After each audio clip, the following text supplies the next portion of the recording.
أم حسبت أن أصحاب الكهف والرقيم كانوا من آياتنا عجبا إذ أوى الفتية إلى الكهف فقالوا ربنا آتنا من لدنك رحمة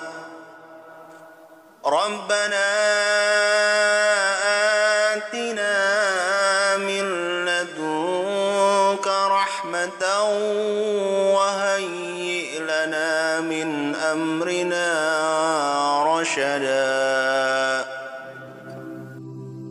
Rangkaian wahyu yang tertulis indah dan tersusun rapi di dalam Al-Quran menjadi bukti keagungan Allah yang Maha Kuasa. Ragam kisah dituliskan di dalamnya untuk menjadi pelajaran bagi setiap insan akan kemahakuasaan Sang Pencipta, serta yang secara nyata menunjukkan betapa besar faedahnya untuk menuntun umat manusia kepada hidayah. Tatkala iman telah merasuk ke dalam sanubari hati terdalam dari setiap insan, segenap jiwa dan raga akan dikerahkan demi mempertahankan ketauhidan. Inilah kisah Ashabul Kahfi, kisah 7 pemuda beriman yang diselamatkan Allah di dalam gua selama 309 tahun karena teguh mempertahankan iman dan berserah diri hanya kepada satu-satunya Tuhan yang berhak disembah. Dialah Allah Azza wa Jalla.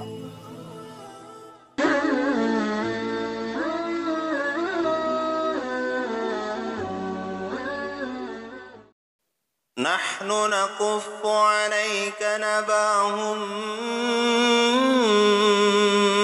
bil haqq innahum fityatun amanu bi rabbihim wa zidnahum huda. Tertulis dalam kitab Qisasul Anbiya, dikisahkan pada zaman dahulu kala di masa pemerintahan Romawi kuno, terdapat sebuah kota nan indah bernama Apesus. Dengan penduduknya yang beriman kepada Allah Azza wa Jalla, kehidupan rakyatnya sangat bahagia karena dipimpin oleh seorang raja yang beriman lagi bijaksana. Namun setelah raja tersebut meninggal dunia, berita kematiannya cepat menyebar ke negeri lain di sekitarnya. Hingga kabar kematiannya sampai ke telinga seorang raja Persia bernama Dicanius. Dicanius merupakan seorang raja kafir yang sangat sombong dan zolim. Dicanius datang bersama pasukannya menyerbu kota Apesus. Dengan kekuatan militer yang kuat, akhirnya Dicanius berhasil menguasai kota Apesus. Usai berhasil menundukkan warga kota, kemudian Apesus dijadikan ibu kota kerajaan, dan didirikanlah sebuah istana yang sangat megah, yang bangunannya dibuat dari batu marmer dengan 1000 pilar yang terbuat dari emas, serta dihiasi 1000 lampu indah yang juga berbahan emas. Di sebelah timur pekarangan istana dibuat lubang-lubang sebanyak 100 buah, begitu pula di sebelah baratnya, hingga matahari terus menyinari istana mulai dari terbit hingga kembali terbenam. Raja Dicanius memiliki sebuah singgasana yang sangat besar. Di sebelah kanannya terdapat 80 buah kursi untuk para panglima dan komandan pasukan perang. Begitu pula di samping kirinya, terdapat 80 buah kursi untuk para menteri dan petinggi kerajaan lainnya. Sementara sang raja duduk di atas singgasana dengan bertahtakan mahkota kepingan emas yang bertabur mutiara, laksana bintang di kegelapan malam. Raja Dicanius memiliki para pelayan yang berjumlah 50 orang, terdiri dari anak-anak para komandan perang dan petinggi kerajaan. Semua pelayan mengenakan pakaian yang terbuat dari sutra, dihiasi dengan gelang kaki yang sangat indah. Setiap pelayan diberi tokat emas, yang semuanya berdiri tegap di belakang sang raja. Selain mereka, raja juga mengangkat 6 orang pemuda yang terdiri dari anak-anak para cendekiawan. Sang raja tidak pernah mengambil keputusan apapun tanpa terlebih dahulu berunding dengan mereka. 3 orang berdiri di kanan, sementara 3 lainnya berdiri di samping kiri Raja Dicanius. Masing-masing dari mereka bernama Tamlika, Mixalmina, Mikas Limina, Martelius, Cassitius, dan Sidemius. Raja Dicanius selalu berunding dengan mereka mengenai segala urusan. Demikianlah sang raja berada di atas singgasananya selama 30 tahun lamanya. Selama itu pula ia tidak pernah terserang penyakit apapun. Setelah sang raja merasa diri sedemikian kuat dan sehat, dirinya mulai sombong, durhaka, dan zolim. Raja Dicanius mulai mengaku-ngaku dirinya sebagai Tuhan dan tidak mau lagi mengakui atau menyembah Allah yang Maha Kuasa. Sang raja kemudian memaksa semua orang mengakui raja sebagai Tuhan. Barang siapa patuh akan perintah Raja Dicanius, mereka akan diberi segala macam hadiah. Sementara bagi yang membangkang akan langsung dibunuh. Rakyat pun harus terpaksa mengakui raja sebagai Tuhan. Hingga sekian waktu lamanya semua rakyat patuh kepada raja hingga ia disembah dan dipuja. Rakyat tidak lagi menyembah dan memuja sebenar-benarnya Tuhan, Allah Azza wa Jalla. Suatu saat keenam anak muda yang menjadi penasihat raja berkumpul dengan jamuan makanan dan minuman. Tetapi Tamlika sendiri tidak makan dan minum. Ia termenung, memikirkan sesuatu yang selama ini menjadi pertanyaan yang ada di dalam hatinya. Teman-teman Tamlika yang melihat keadaannya lantas bertanya, "Wahai Tamlika, kenapa engkau tidak makan dan minum?" Tamlika menjawab, "Aku sedang memikirkan sesuatu yang membuatku tidak bisa menikmati makanan, minuman, bahkan tidurku." "Apa yang sedang kau pikirkan?" sahut para sahabatnya. Tamlika lantas menjawab, "Sudah lama aku memikirkan langit. Siapa yang mengangkatnya ke atas? Siapa yang menghiasi langit dengan taburan bintang-bintang yang indah? Siapa yang menghamparkan bumi? Siapa yang menancapkan gunung-gunung di atasnya hingga bumi tidak goyah? Lalu siapa yang membuat dan mengeluarkan aku sebagai bayi dari perut ibuku?" Lantas teman-temannya memeluknya lalu berkata, "Wahai Tamlika, sekarang hati kami juga dipenuhi kegelisahan, seperti yang ada dalam hatimu. Sekarang bisakah kamu menunjukkan jalan keluar untuk kami?" Tamlika pun menjawab, "Saudaraku, baik kalian maupun diriku tidak menemukan akal selain harus pergi meninggalkan Raja Dicanius yang zalim. Mari kita pergi kepada raja sebenarnya, sang pencipta langit dan bumi." وربطنا على قلوبهم إذ قاموا فقالوا ربنا رب السماوات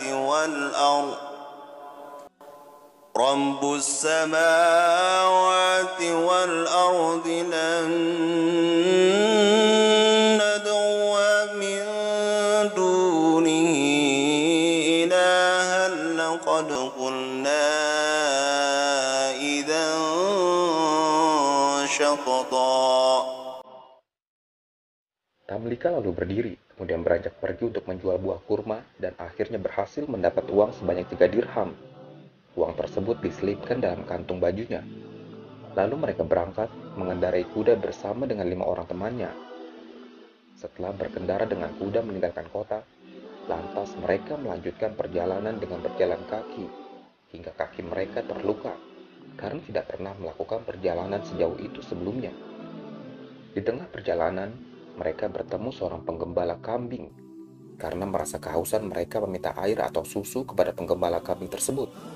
Sang penggembala lantas menanyakan keadaan mereka yang tidak terlihat seperti orang biasa, dengan wajah dan pakaian bangsawan yang dikenakan. Para pemuda tersebut menjelaskan situasi mereka yang lari dari Raja Dicanius yang zolim. Mendengar penjabaran para pemuda, sang penggembala juga merasakan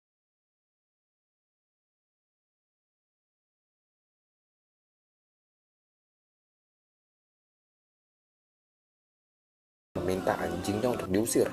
Mereka khawatir jika anjing tersebut dapat membongkar rahasia mereka.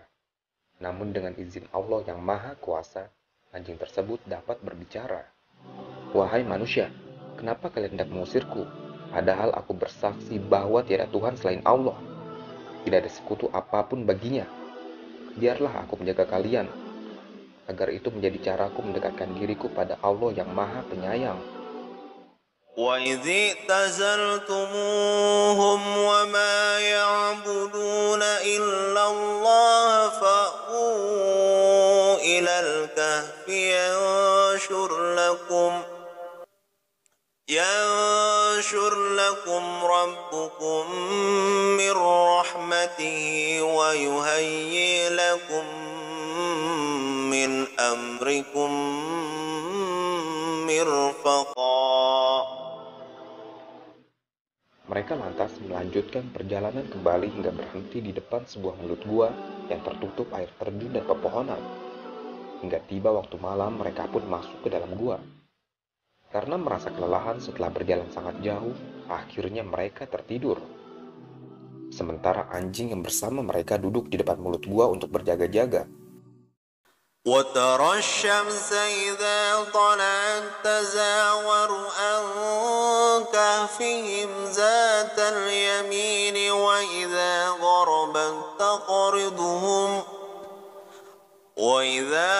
غربت تقرضهم ذات الشمال وهم في فجوة منه ذلك من آيات الله من يهد الله فهو المهتد ومن يضلل فلن تجد له وليا مرشدا وتحسبهم أيقاظا وهم رقود ونقلبهم ذات اليمين وذات الشمال وكلبهم باسط ذراعيه بالوسيد لو اطلعت عليهم لوليت منهم فرارا ولملئت منهم رعبا. Kemudian Allah Subhanahu wa Ta'ala memerintahkan malaikat maut supaya mencabut nyawa ketujuh orang yang berada di dalam gua. Kepada masing-masing orang dari mereka, Allah mewakilkan 2 malaikat untuk membalik-balikan tubuh mereka ke kanan dan ke kiri. Kemudian Allah memerintahkan matahari supaya pada saat terbit condong memancarkan sinarnya ke dalam gua dari arah kanan, dan pada saat hampir terbenam supaya sinarnya mulai meninggalkan mereka dari arah kiri. Raja Dicanius kemudian mengerahkan sebanyak 80.000 pasukannya untuk mencari para pemuda beriman tersebut, hingga Raja menemukan Tamlika dan yang lainnya sedang tertidur di dalam gua. Raja kemudian berniat menyiksa mereka dengan menutup pintu gua dengan batu agar mereka mati kelaparan, hingga akhirnya pintu gua tertutup rapat selama 309 tahun. وكذلك بعثناهم ليتساءلوا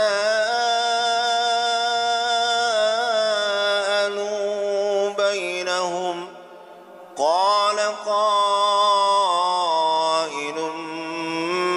منهم كم لبثتم قالوا لبثنا يوما أو بعض يوم قالوا ربكم أعلم بما لبثتم فابعثوا أحدكم بورقكم هذه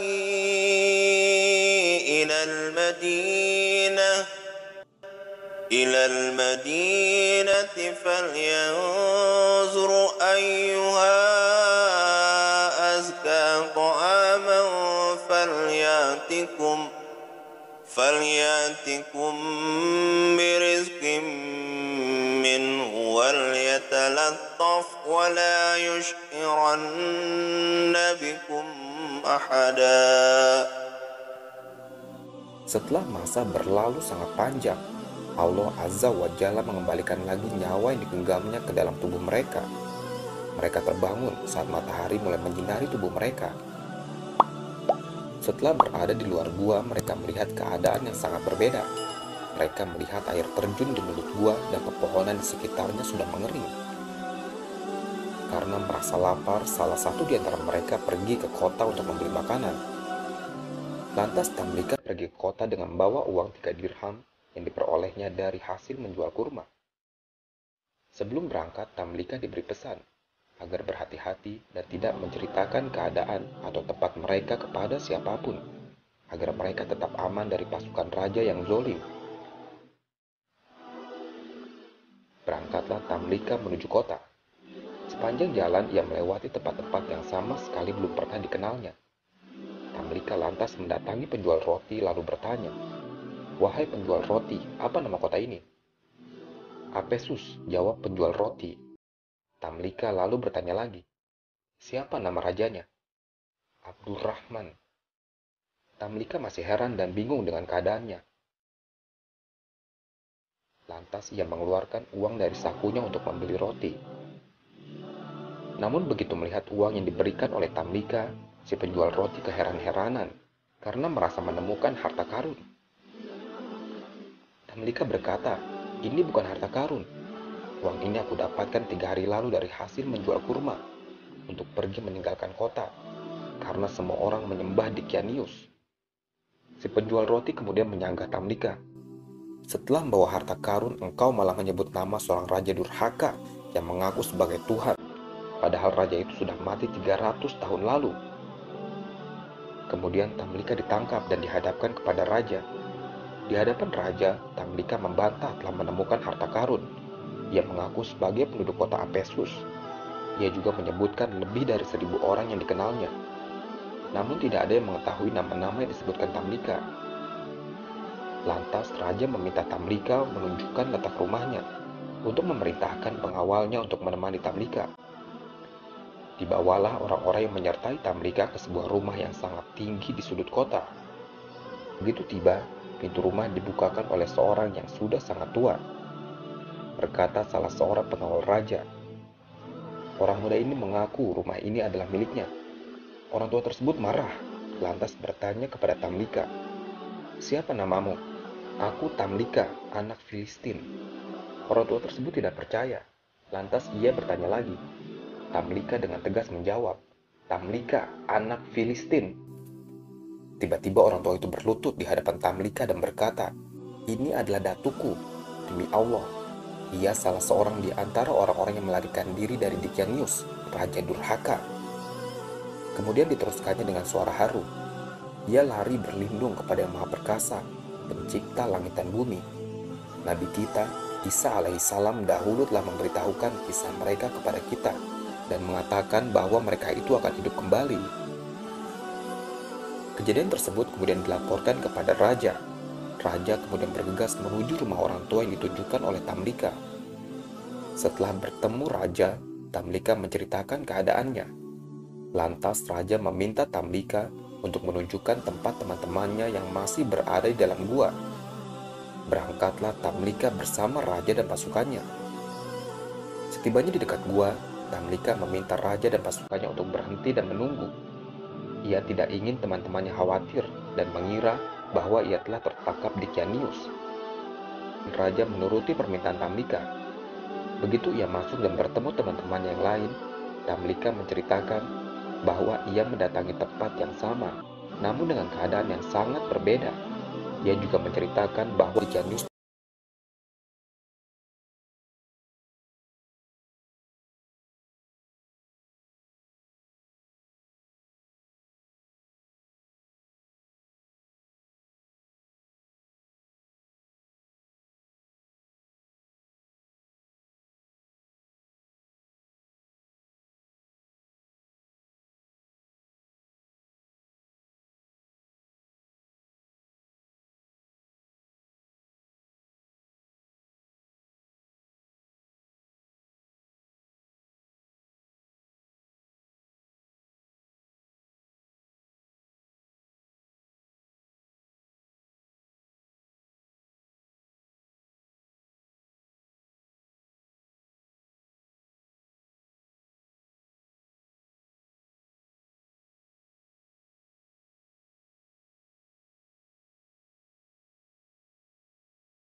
melihatkan peringatan yang diberikan Allah.